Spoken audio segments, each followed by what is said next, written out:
vocation de servir Dieu. La vocation de servir Dieu. Nous allons voir, Dieu nous appelle, amen, pour accomplir ses promesses. Dieu, il marche avec nous. Ce Dieu qui nous donne la vocation de le servir, il va marcher avec nous pour accomplir ses promesses. C'est le thème qui a été prêché à Chanteloup-les-Vignes. Je vais vous donner un petit peu de ce que Dieu a mis sur mon cœur dans ce thème. Vous pouvez rester assis. Lisez avec moi Exode 33, verset 14. C'était le passage choisi. Exode 33, verset 14. Lisez avec moi. Vous pouvez lire à haute voix. L'Éternel répondit, je marcherai moi-même avec toi et je te donnerai du repos. Amen. C'est une grande promesse. Je marcherai moi-même avec toi et je te donnerai du repos.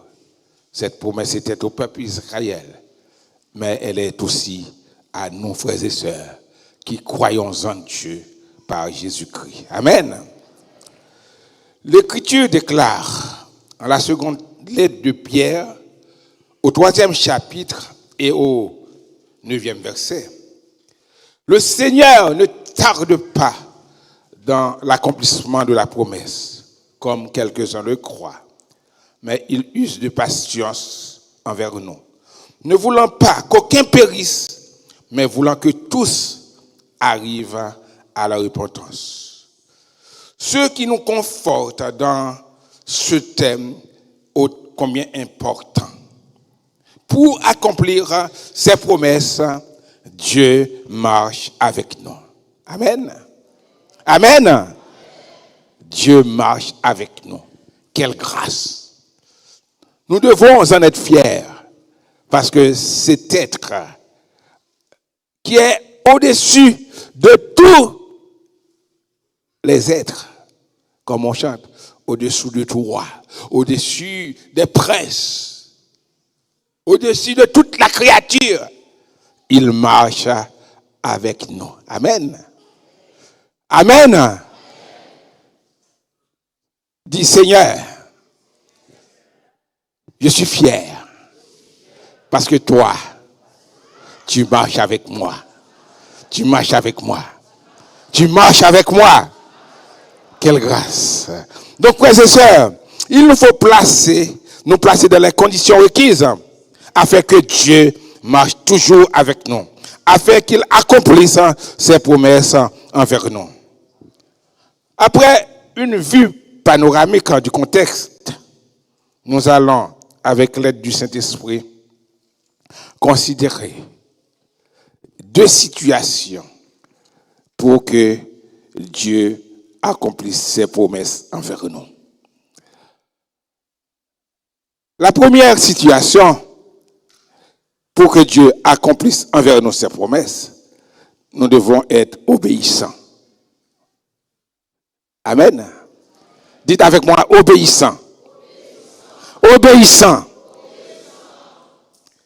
La deuxième situation pour que Dieu marche avec nous pour l'accomplissement de ses promesses, il nous faut de la sanctification. Il nous faut nous sanctifier. C'est très important. La sanctification, parce que il est un Dieu saint. Il ne marche pas avec n'importe qui. Il nous faut être sanctifié pour qu'il marche avec nous. Amen. Amen.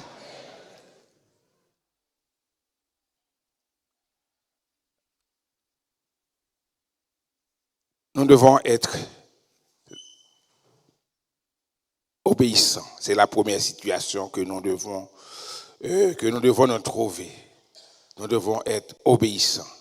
Nous devons être dans l'obéissance afin que Dieu marche avec nous pour l'accomplissement de ses promesses. C'est quoi l'obéissance? C'est la soumission à quelqu'un en se conformant à ce qu'il dit ou défend. C'est l'obéissance. Moi soumettre à un monde, moi conformer à ça le dit. Parfois, nous tellement gros nègres, nous pas veut soumettre à personne. C'est petit papa moyen, etc., etc.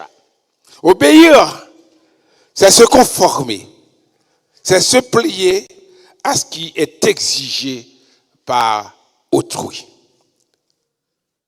Ce mot vient du latin obo et dire, qui est un dérivé de audire, qui signifie entendre. Ce qui correspond au mot hébreu schéma, parce qu'il n'y a pas un mot exact pour le dire en hébreu, qui signifie entendre et répondre de manière appropriée.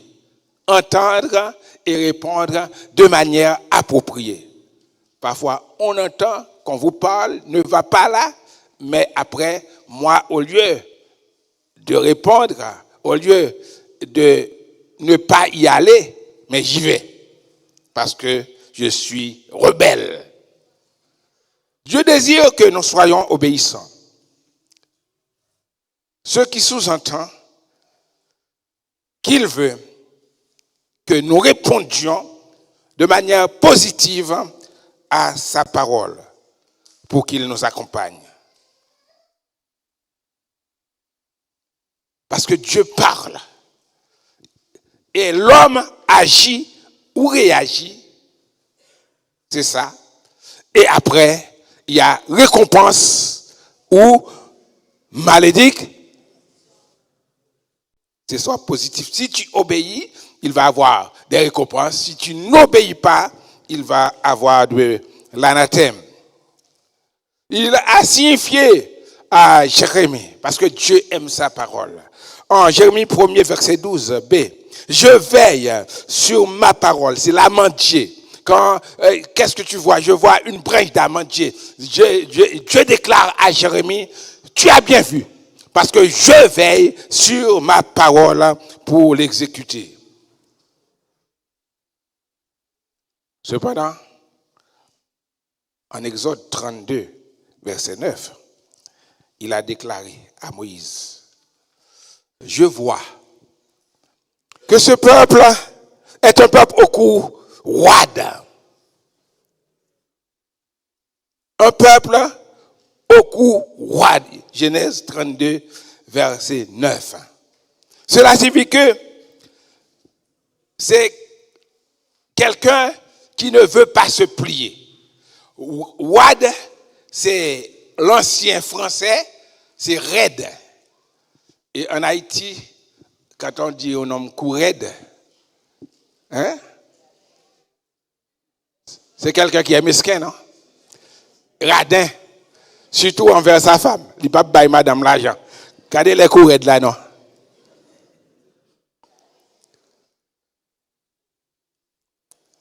C'est celui qui manque de souplesse, qui est très tendu, qui ne plie pas quand on veut le fléchir. Dans la Bible, il est utilisé pour indiquer ceux qui résistent à l'Esprit Saint. Ceux qui ne se fléchissent pas à l'ordre, ceux qui ne fléchissent pas à l'ordre divin, à la parole de Dieu. Ça, c'est être rebelle. Dieu refuse d'accompagner un peuple qui refuse de l'obéir. Exode 33, verset 3. Il est écrit, monte vers ce pays où coule le lait et le miel, mais moi, je ne monterai point au milieu de toi, de peur que je te consume en chemin, car tu es un peuple, comment?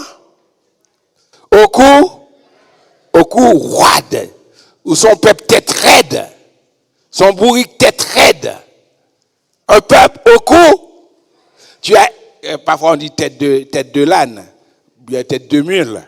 Ces personnes qui ne veulent pas écouter. Dieu refuse de marcher avec un peuple comme ça. Il dit, monte toi-même. Mais moi, je ne vais pas avec toi. Car quand on est rebelle à la parole de Dieu, on devient son ennemi. Est-ce que vous le croyez? Selon Ésaïe 63, verset 10, où il déclare, mais ils ont été rebelles, ils ont attristé son Esprit Saint, et il est devenu leur ennemi. Il a combattu contre eux. Comme vous le savez, lorsqu'on est ennemi de Dieu, on est devenu ipso facto l'ami du diable. L'ennemi de mon ennemi est mon ami. Comme on voit tous ceux qui sont, on a vu dans la parade de Chine, Poutine, l'homme qui est le président, ou bien le chef d'État du Corée, et pas du Corée, non, de la Corée du Nord. Hein. Xi Jinping, je ne sais pas quoi. Ils sont ensemble, mais qu'est-ce qu'il dit, Trump? Il complote contre l'Amérique, contre l'Occident. Parce que ce sont des ennemis de l'Amérique. L'ennemi de mon ennemi est mon ennemi, est mon ami. Je dois vous dire, frères et sœurs, quand on n'obéit pas à Dieu, on obéit à Satan. Amen. On évolue dans le camp de son ennemi.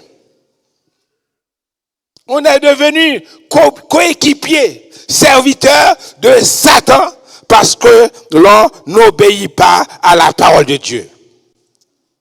Beaucoup ont fait les frais de cette attitude, de la désobéissance à la parole de Dieu. L'humanité actuellement paie la facture de la désobéissance de nos premiers parents, Adam et Ève, la génération de la création.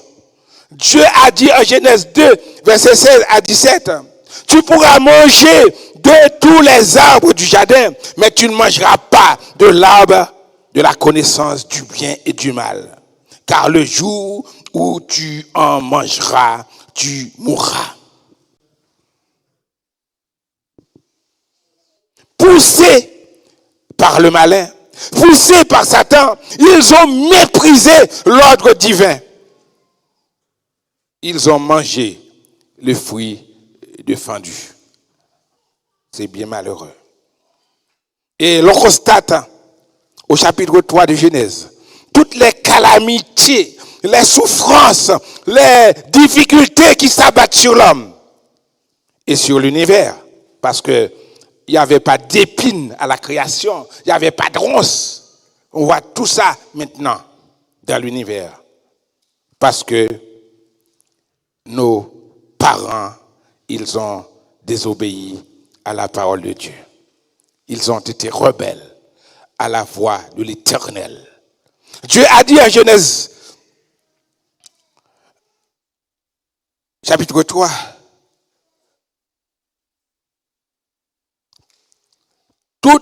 on a vu toutes les calamités qui s'abattent sur l'homme. Douleurs, souffrances, qui finissent par la mort, décrétée au verset 19, Genèse 3. C'est à la sueur de ton front, à la sueur de ton visage que tu mangeras le pain, jusqu'à ce que tu retournes dans la terre, d'où tu as été pris, car tu es poussière, et tu retourneras en poussière. Vous voyez, des enfants qui sont morts-nés, des choses qui arrivent à des personnes qui, par exemple, le mari de notre sœur, comment dirais-je, Marie-Loude, il était en pleine forme. Et lorsqu'on regarde le petit arbre où il est tombé, on ne voit pas comment il peut tomber comme ça. Parfois, un accident arrive, toutes les personnes sont mortes. Il n'y a rien dans la voiture. Mais Dieu dans le psaume 139, il connaît tous les jours qui nous sont accords, qui nous sont destinés. C'est pourquoi nous ne devons pas nous effrayer pour la mort. L'Écriture sainte donne une brillante illustration de la valeur de l'obéissance devant Dieu. En 1 Samuel chapitre 15, verset 2 à 3. 1 Samuel 15, verset 2 à 3. On va lire ces passages. 1 Samuel.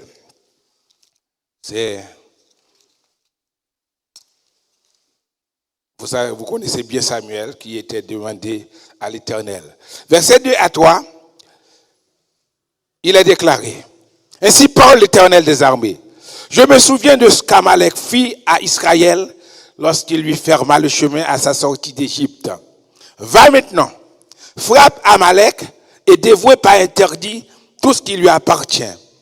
Tu ne l'épargneras point et tu feras mourir hommes et femmes, enfants et nourrissons, bœufs et brebis, chameaux et ânes. C'est l'ordre de l'Éternel. Vous connaissez Amalek, il n'a pas voulu que, comment dirais-je, le peuple d'Israël passe par son territoire. Et c'est pour ça que Dieu a décrété la mort de tous ces hommes. Qu'est-ce qui s'est passé?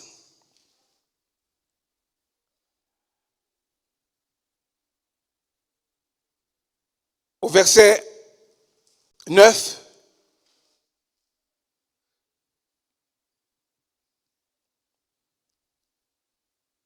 mais Saül et le peuple épargnèrent Agag et les meilleurs brebis, les meilleurs bœufs, les meilleures bêtes de la seconde portée, les agneaux gras et tout ce qu'il y avait de bon. Ils ne voulurent pas le dévouer par interdit, et ils dévouèrent seulement tout ce qui était méprisable et chétif. Cela démontre que le roi Saül, en épargnant ses gens, en épargnant ses animaux, il a désobéi à la parole de l'Éternel.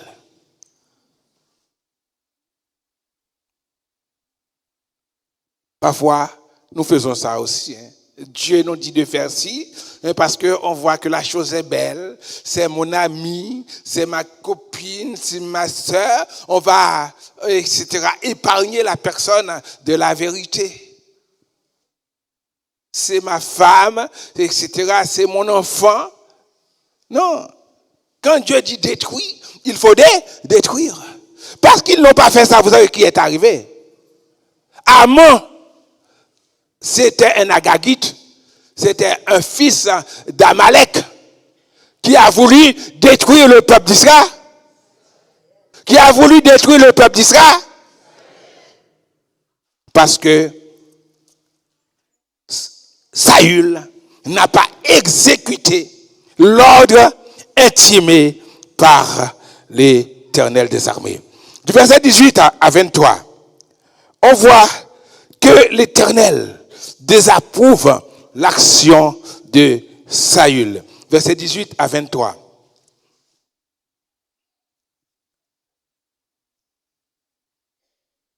Et l'Éternel dit, bon, c'est Samuel qui vient, qui parle. T'as fait partir en disant, va aidez-vous par interdit ces pécheurs, les Amalécites. Tu leur feras la guerre jusqu'à ce que je les ai exterminés.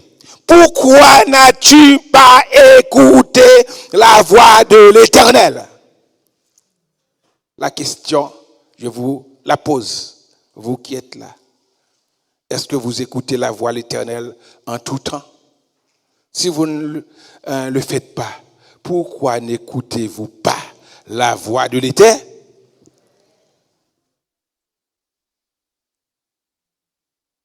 Pourquoi n'as-tu pas écouté la voix de l'Éternel? Verset 19. Pourquoi t'es-tu jeté sur le butin et as-tu fait ce qui est mal aux yeux de l'Éternel?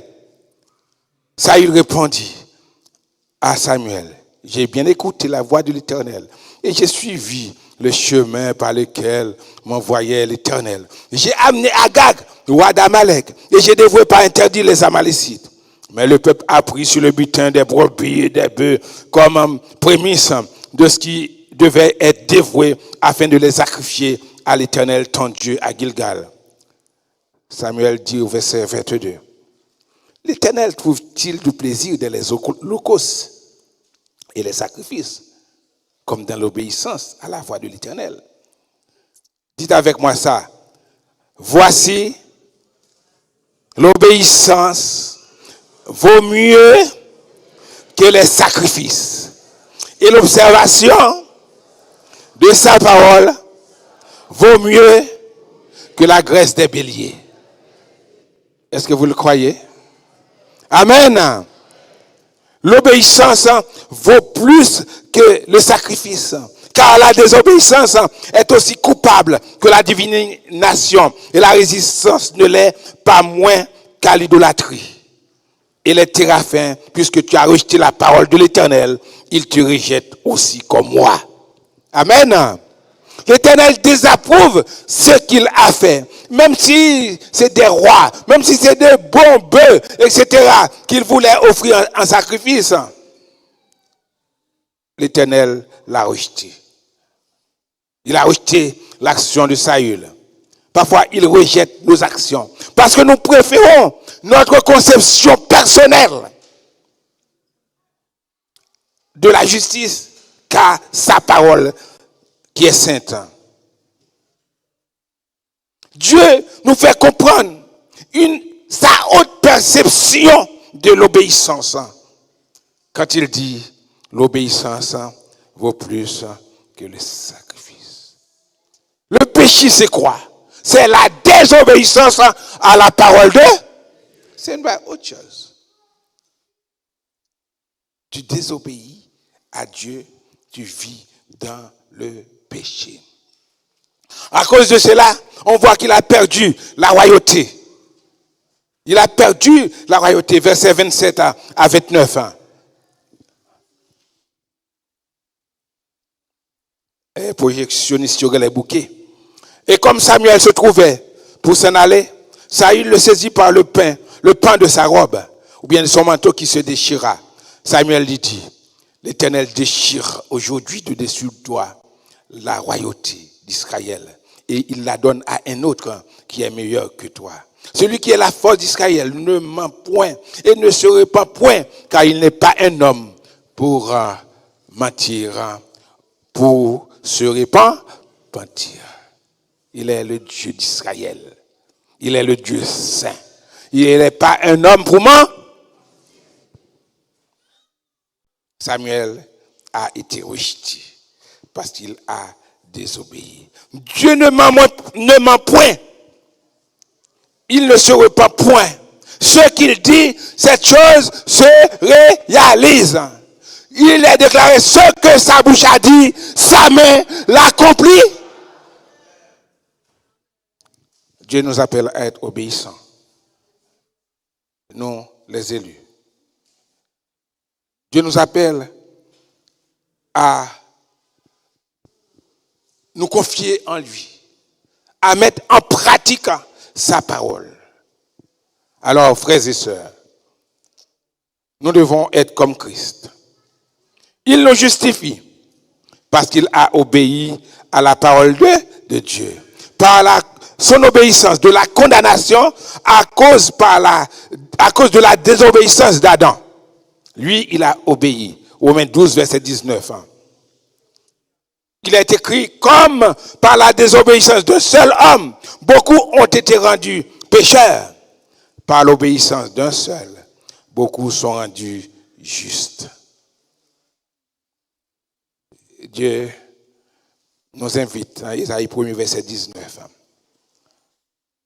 à être obéissant à sa parole, afin de jouir le bonheur infini de son royaume. En ces termes, si vous êtes docile, vous mangerez les meilleures productions du pays. Mais si vous résistez et vous êtes rebelles, vous serez dévorés par les glaives, car la bouche de l'Éternel à parler. Amen. Amen. C'est pourquoi nous chantons. Les nappes marcher à Dieu. Les nappes marcher dans la lumière.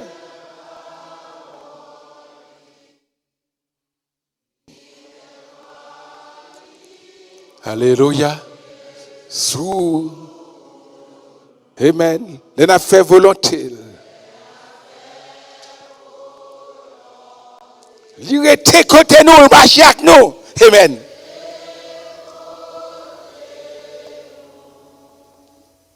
Et à tout le monde qui obéit quoi. Soyons obéissants, frères et sœurs. Alléluia. C'est tout ça. Pour nous contenter en Jésus.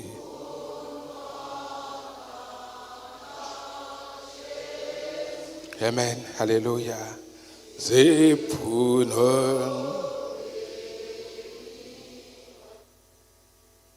Dites à la personne qui est à côté de vous, ce sont des très belles. Dites ça fort, non, pas bien gêné, non. Soyons obéissants à la parole de Dieu.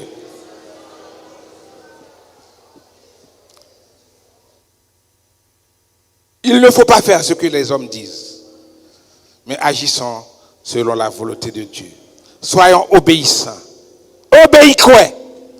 Afin que Dieu marche avec nous pour accomplir ses promesses en notre faveur. Nous allons tout de suite entrer dans notre deuxième situation pour que Dieu marche avec nous pour accomplir ses promesses envers nous. Nous devons mener une vie de sanctification afin que Dieu marche avec nous pour accomplir ses promesses envers nous. Nous lisons Exode 33, versets 3 à 6. Il est écrit: monte vers ce pays où coule le lait et le miel, mais je ne monterai point au milieu de vous, de peur que je ne te consume en chemin. Car tu es un peuple au cou roide, ou bien raide. Lorsque le peuple eut entendu ces sinistres paroles, il fut de la désolation, et personne ne mit ses ornements. Et l'Éternel dit à Moïse: dis aux enfants d'Israël, vous êtes un peuple au cou raide, et si je montais un seul instant au milieu de toi, je te consumerais. Ôte maintenant tes ornements de dessus de toi, et je verrai ce que je te ferai. Déjà, bon, dis non, c'est parole bon Dieu m'a baillé. Amen. Je parle de Dieu, c'est pas ma parole. Je ne vais pas utiliser d'autres paroles. Ne soyez pas fâchés contre moi. Ne soyez pas fâchés contre l'Église. Parfois, il y en a, quand ils entendent la parole, cette Église, etc., exige des choses. Oui, nous allons écouter ce que Dieu nous dit.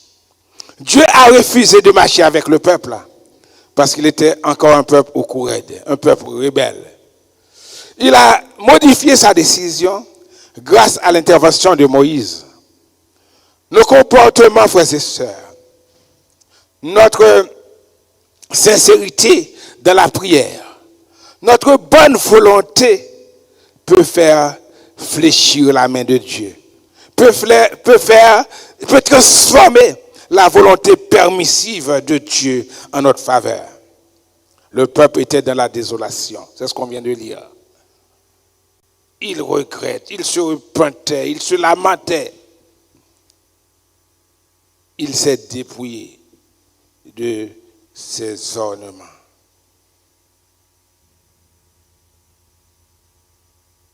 C'est ce qui est dit dans le verset 5.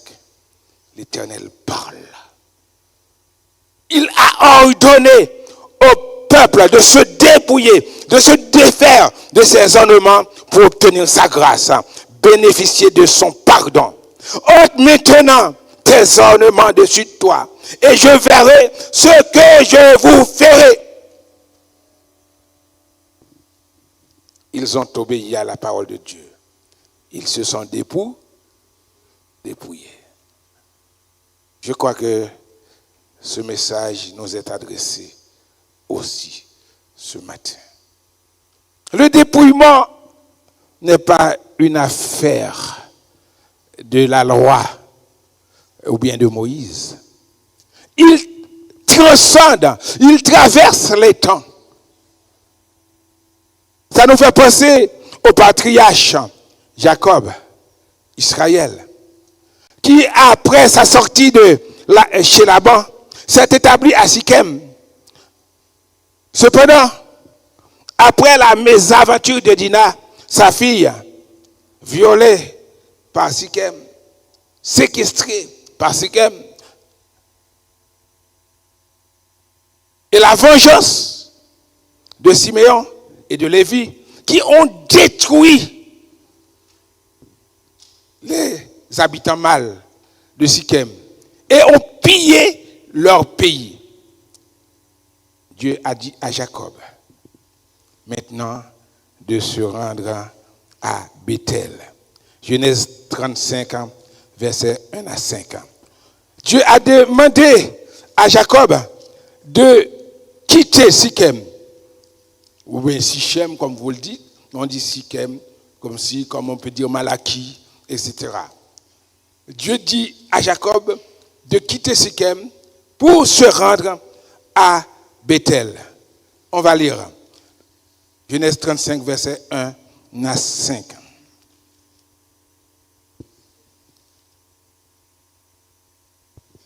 Dieu dit à Jacob, lève-toi, monte à Bethel et demeure-y.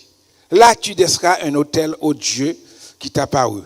Lorsque tu fuyais Ésaü, ton frère, Jacob dit à sa maison et à tous ceux qui étaient avec lui, ôtez les dieux étrangers qui sont au milieu de vous. Purifiez-vous et changez de vêtements. Nous nous lèverons et nous monterons à Bethel. Là, je dresserai un autel à Dieu, au Dieu qui m'a exaucé dans le jour de ma détresse et qui a été avec moi pendant le voyage que j'ai fait. Ils donnèrent à Jacob tous les dieux étrangers qui étaient entre leurs mains et les anneaux qui étaient à leurs oreilles. Jacob les enfouit sous le térébinthe qui est près de Sichem. Ensuite, ils partirent. La terreur de l'Éternel Dieu se répandit sur les villes qui les entouraient et l'on ne poursuivit point les fils de Jacob. Amen. Bethel, c'est bête, maison. El, Dieu. Bethel, c'était appelé Luz avant. Mais quand Dieu a rencontré Jacob, avec sur l'échelle qui montait, etc., pour aller du ciel ou bien de la terre au ciel, Jacob a déclaré que c'était la maison de Dieu. Et il avait fait promesse à Dieu de construire un autel là, de le servir. Mais je ne sais pas pourquoi il est arrêté à Sichem. Il ne s'est pas rendu à Bethel. Mais Dieu l'a ordonné. Parce que Dieu est un homme de parole. Amen. De se rendre à Bethel. Mais pour se rendre à la maison où Dieu lui était apparu, il a compris qu'il ne pouvait pas s'y rendre dans n'importe quel état. Amen. Ou pas qu'à venir servir bon Dieu dans n'importe quel état. Ou pas qu'à présenter devant bon Dieu dans n'importe quel état. Qu'il lui faut être sanctifié. Car pour entrer en communion avec Dieu, il faut s'engager à mener une vie de sainteté. Il est déclaré, puisque celui qui vous a appelé saint, soyez saint dans toute votre corps. Pour se consacrer à Dieu, pour une adoration sincère, il faut se dépouiller. Romains 12 nous déclare, verset 1er, je vous exhorte, frères, par les compassions de Dieu, à offrir quoi? Non, parce qu'il y a beaucoup de personnes qui disent c'est l'âme seulement qui compte. C'est le cœur seulement qui compte. Dieu n'a pas besoin du cœur, du corps. À offrir vos corps comme un sacrifice vivant. Comment? Saint, disons encore saint. Saint et agréable à Dieu. Ce qui sera de votre part un culte raisonnable.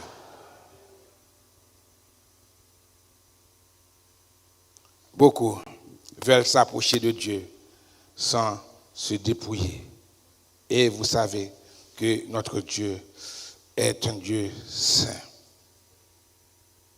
Oh, ils disent, oh voilà, les autres églises font ça, on trouve n'importe qui, il y a des pasteurs, il y a... Mais nous ne suivons pas les pasteurs. Nous ne suivons pas Internet. Nous ne suivons pas les communautés, les autres, qu'ils soient blancs, qu'ils soient noirs, qu'ils soient d'inter-églises, etc., intergénérationnels ou bien internationales. Nous suivons la parole de... Amen. Certains diront que c'est l'ancienne alliance. C'est l'ancienne alliance. Pourquoi? Ça ne sert pas pour aujourd'hui. Mais Dieu parle aussi. Il y a une chose. Dieu tient à sa parole pour l'exécuter. Il l'a dit par le patriarche avant la loi. Il l'a dit à Moïse, qui est qui a promulgué la loi. Par lui, Dieu a promulgué la loi. Et par les apôtres aussi. 1 Pierre 3, verset 3 à 4. Qu'est-ce qui est déclaré? Et pas parole, moi, m'a dit, non, moi-même. On m'a fâché contre moi, c'est pas contre moi fâché, c'est contre la parole. 1 Pierre 3, verset 3 à 4. Je dois vous dire la vérité, frères et sœurs. Nous sommes l'église de Dieu. L'église de Dieu a des principes. Verset 3 à 4, qu'est-ce qui est dit?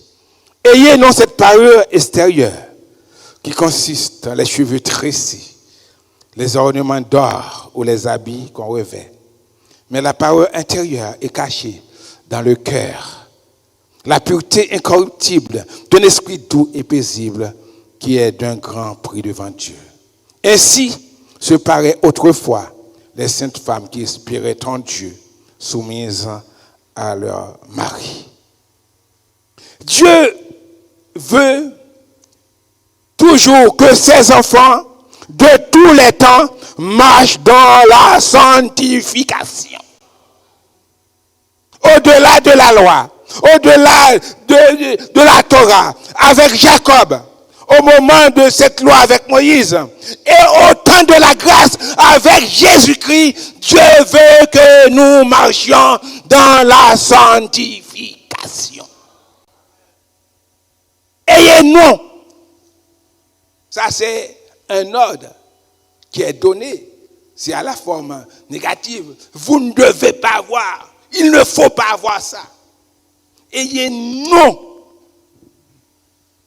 Parure extérieure qui consiste dans les cheveux tressés, les ornements d'or ou les habits qu'on revêt.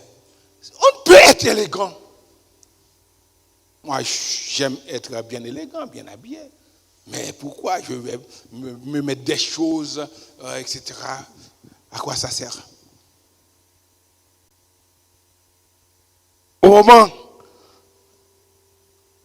de la loi, Dieu a voulu qu'on soit saint, dépouillé. Et au temps de la grâce en Jésus, en effet, les ornements sont toujours contraires à la simplicité, à la sanctification. Nous voulons être comme les autres. C'est un manque d'estime de soi.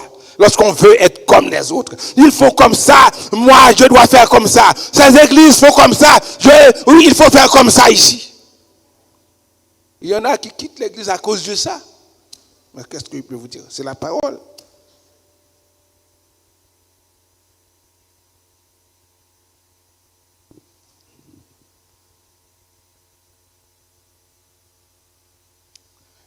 On n'est pas satisfait de la manière que Dieu nous a créés. J'ai dit ça à quelqu'un qui m'est proche. Je vous le dis. C'est un de mes fils. Il est chez lui, il est marié. Mais je vois qu'il vient avec l'oreille percée. Je lui dis, qu'est-ce que tu fais là? J'ai honte, je lui dis ça carrément. J'ai honte. J'ai honte. Parce qu'on ne t'a pas élevé ainsi. On ne t'a pas instruit de cette manière. Je peux vous dire, et je ne vous cache pas la vérité. Moi, je rends gloire à Dieu. Ma femme, c'est peut-être l'une des seules femmes qui est mariée sans ornement, sans boucle d'oreille, sans chaîne, sans rien. Pourquoi? Parce que moi, j'ai compris la parole. Je dis, tu es ma femme, je t'aime comme tu es. Vous essayez de corriger Dieu, c'est ce que j'ai dit à mon fils. Vous essayez de corriger Dieu en creusant des trous dans vos oreilles. Parfois, c'est dur. Oh, Dieu nous donne des enfants bien, etc. On creuse un trou dans l'oreille de l'enfant. C'est cruel, hein?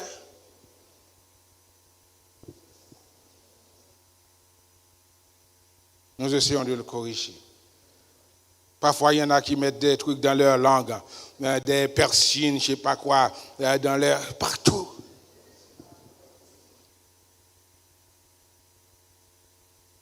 Il y en a, pour ne pas être, comment dirais-je, qualifiés de vieux, qui noircissent leurs cheveux.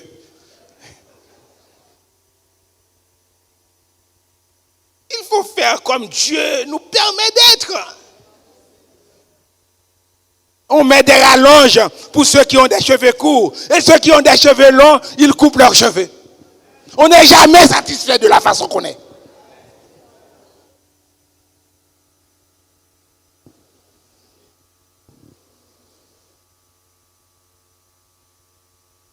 On fait fi de la parole de Dieu. On méprise la parole de Dieu. On oublie que l'on est une créature merveilleuse. Selon Somme 139, verset 14, qui est déclaré, je te loue parce que je suis une créature si merveilleuse. Pasteur Richard en a parlé toute la semaine sur le réseau El Shaddai. Il faut être fier de toi. Je ne suis pas occupé, je dis, je n'ai pas de problème. Nous sommes là, bon Dieu. Nous sommes là, bon Dieu. Ça me besoin encore. Nous ne voulons pas garder notre différence en nous conformant au siècle présent, comme Dieu l'interdit en Romains 12, 2. Ne vous conformez pas au siècle présent, mais soyez transformés par le renouvellement du Saint-Esprit, afin que vous soyez, vous saignez ce qui est bon, agréable et parfait. Merci, monsieur le diacre. Frères et sœurs, 2 Corinthiens 6, verset 14 à 7, verset 1er, on n'a pas le temps de lire. Il nous exhorte à sortir de ce monde. La Bible dit, n'aimez point le monde, ni les choses qui sont dans ce. Sortez du milieu d'eux, séparez-vous, dit le Seigneur. Et Dieu achèvera dans le verset 1er, chapitre 7, votre sanctification. C'est Dieu qui va le faire. Alors, frères et sœurs, nous devons marcher avec Dieu pour que ses promesses s'accomplissent envers nous. Dieu nous promet beaucoup de choses. Il nous promet, dans Matthieu 7, verset 7, d'écouter nos prières, de répondre à nos prières. Philippiens 4, verset 4 à 6, il dit, ne vous inquiétez de rien, mais en toutes choses, faites connaître vos besoins à Dieu par des prières, des supplications. Matthieu 7, il dit, demandez et l'on vous donnera. Cherchez et vous trouverez, etc., etc. Il nous promet l'Esprit Saint Dans Jean 14, verset 16 à 18, Jésus dit, je ne vous laisserai pas orphelins, je viendrai vers vous. C'est arrivé, comme il a été fait dans Acte 1er, verset 8, vous recevrez une puissance, le Saint-Esprit. Et Acte 2, nous voyons que le Saint-Esprit est descendu. Il nous promet de toujours nous accompagner. Matthieu 28, verset 20. Je suis avec vous tous les jusqu'à la consommation des siècles. Ésaïe 43, il déclare, si tu traverses les eaux, je serai avec. Et le feu ne te brûlera pas. Et Somme 91, il nous fait comprendre qu'il est toujours avec moi. Puisqu'il m'aime, je le délivrerai, je le protégerai, puisqu'il connaît moi. Il m'évoquera et je lui réponds. Je serai avec lui de l'année. Je le délivrerai, je le protégerai, etc., etc. Et Dieu nous fait de grandes promesses. Il nous promet de venir nous chercher. Jean 14, verset 1er à 8. Il nous promet un héritage céleste en Christ. On n'a pas le temps de parler de promesses parce qu'on a préparé ça. Mais comme il faut qu'on laisse le temps pour que les autres puissent travailler aussi. Nous ne sommes pas égoïstes. Il nous promet un héritage céleste. 1 Pierre 1er, verset 3. Pierre rend des actions de grâce à Dieu pour cet héritage. Un lieu de repos. Hébreux 4, verset 1 à 4. Dieu est capable de faire, c'est ce qu'on chante, hein? Tout ce qu'il dit, il fait. Il accomplira toutes ses promesses envers toi. Nous ne pouvons pas chanter. Parce que notre Dieu, il n'est jamais pris au dépourvu. Amen. Il n'est jamais pris au dépourvu. Parce qu'il est omniscient. Il est omnipotent. Et il est omniprésent. Pas de monde qui est capable, etc. Bluffil. Il n'est jamais pris au dépourvu. Il est un Dieu fidèle. Si nous sommes infidèles, lui, il demeure fidèle. Frères et sœurs, les promesses de Dieu sont grandes, précieuses et innombrables. Il nous promet de marcher avec nous pour accomplir ses promesses envers nous. Mettons-nous en ordre de marche. Mettons-nous en ordre de marche. On nous camper, nous marcher. Parce que, bon Dieu, il est là avec nous. Mais en notre démarche, c'est lorsque moi capable d'obéir, obéissant. Lorsque moi dépouillé, lorsque moi obéis à la parole, obéissant à la parole de Dieu.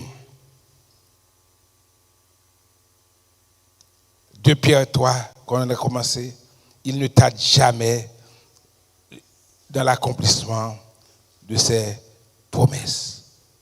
Il faut croire. Il faut croire en lui. Il est capable d'agir pour nous. Il est capable de nous délivrer. Il est capable de nous sauver de la mort, du péché et de nous donner la vie éternelle avec lui dans le ciel. Dieu marche avec nous pour accomplir ses promesses envers nous. Que Dieu nous bénisse.